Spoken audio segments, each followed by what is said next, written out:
Hi! Welcome to episode 3 of Autistic Christian Egalitarian. Today I will be reviewing No God But One, Jesus or Allah, A Former Muslim Investigates the Evidence for Islam and Christianity by Nabeel Qureshi. So he is a Christian apologist, formerly a Muslim, who actually passed away from cancer last year, but he was very credited and wrote lots of books about his experience. So I recently finished this book, and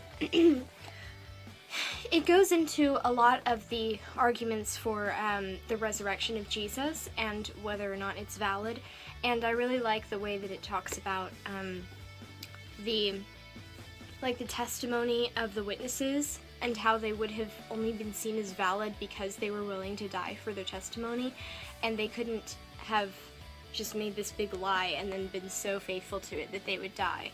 And it was also really interesting that he showed some history of the Quran, and though a lot of Muslims will claim that the Bible was corrupted, there's way more evidence that the Quran was actually corrupted because the earliest manuscripts were actually gathered and burned because they didn't match some of the ones that the Caliphate wanted to mass produce.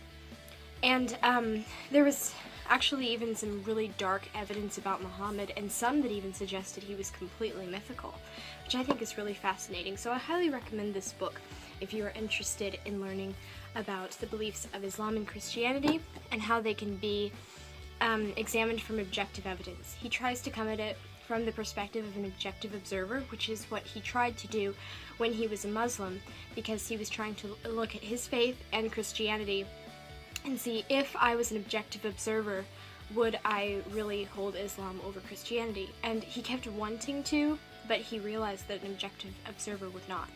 But you can come to your own conclusions about that. So, today I'm going to be talking about disabilities and how they relate to me. So, one of the first questions is, am I disabled?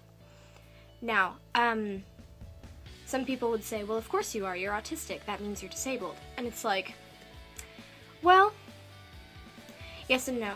Let's examine that. So, let's examine some of the things that make me disabled. As you can see, I am wearing prescription glasses. This is because I have disabled eyes. They do not have 20/20 vision. They are nearsighted, and so I have trouble seeing things from far away, so I have to wear these because my eyes are handicapped without them.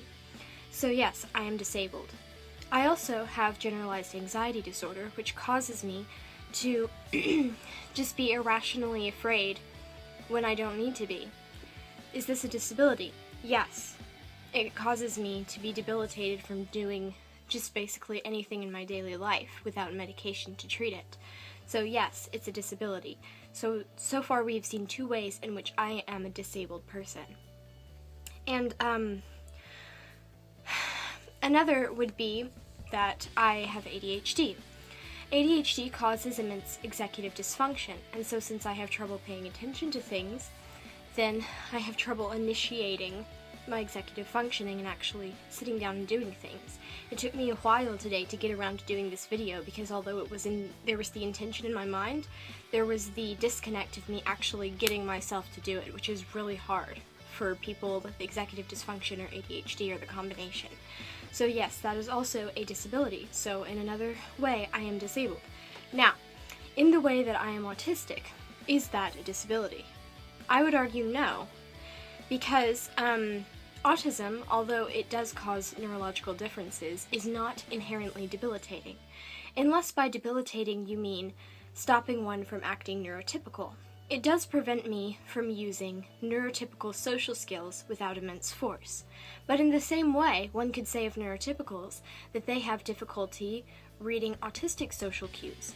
In an autistic majority, a neurotypical would be quite out of place and would be considered socially disabled in their ability to communicate effectively and remain engaged in the conversation without being confused and offended by the way that autistics communicate, since it is so different to our neurology.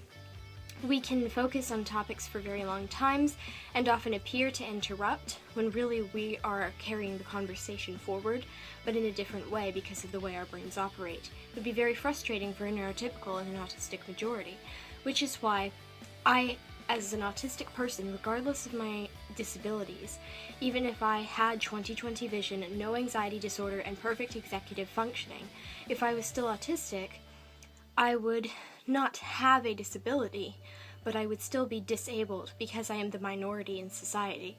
This is called the social model of disability, which people often try to apply to every disability, but I don't believe it can be. For example, the social model of disability when applied to a person in a wheelchair can be seen as, well, if society does not allow equal access for people in wheelchairs as it does for people without the need for wheelchairs who can walk, then that society is the one that is debilitating the person and not their inability to walk. But I would say that that is the opposite of being in the natural state, because that person in a natural state would not be born with a wheelchair to accommodate them. So that is not a fault of the environment, but a fault within the person's legs themselves. They serve no function. They are merely decorative vestigial limbs. So if a person did not have access to a man-made item like a wheelchair, and their legs were not able to operate, they would be disabled. It is not a fault of the environment, because the environment is perfectly attuned to natural life. Before the fall of humanity, there were not, like, disabilities in people's legs or in their eyes or anything, but I believe there were different neurotypes, because there isn't anything inherently debilitating about autism. The only differences between me and a neurotypical person are the way that our brains are wired.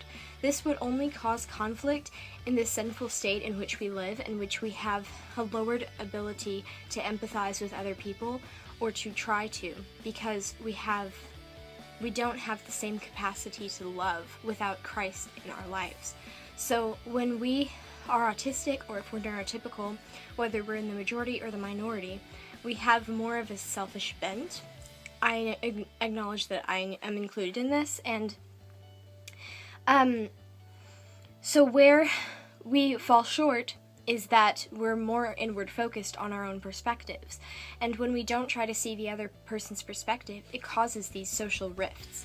So the reason that autism is so debilitating is really just because the neurotypical majority has focused so much on itself that it has defined itself as the norm, which is why anything else has been othered and seen as, oh, you're just not normal and we have to lock you away in a mental institution, which is where a lot of people have been for a really long time.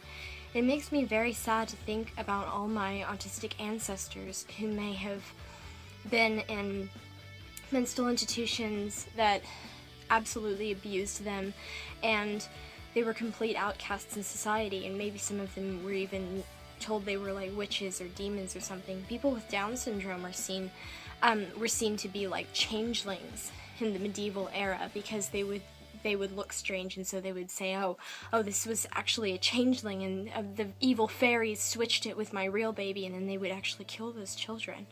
So it makes me really sad, and that's what they're actually still doing in the Netherlands. They're still using eugenics towards people with Down syndrome, because they say that as eradicating Down syndrome, but it's really eradicating people.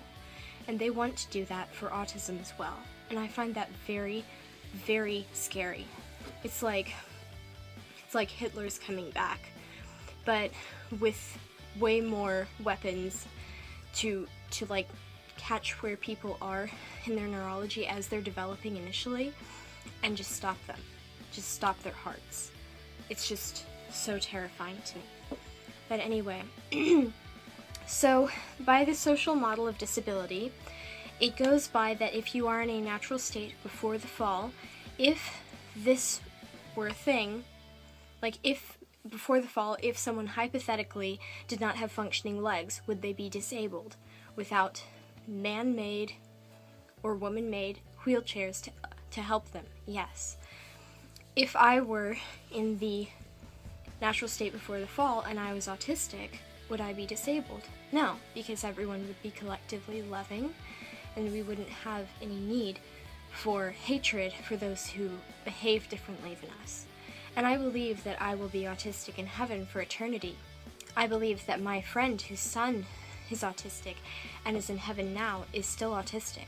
I believe that he's there, and Jesus loves him for who he is.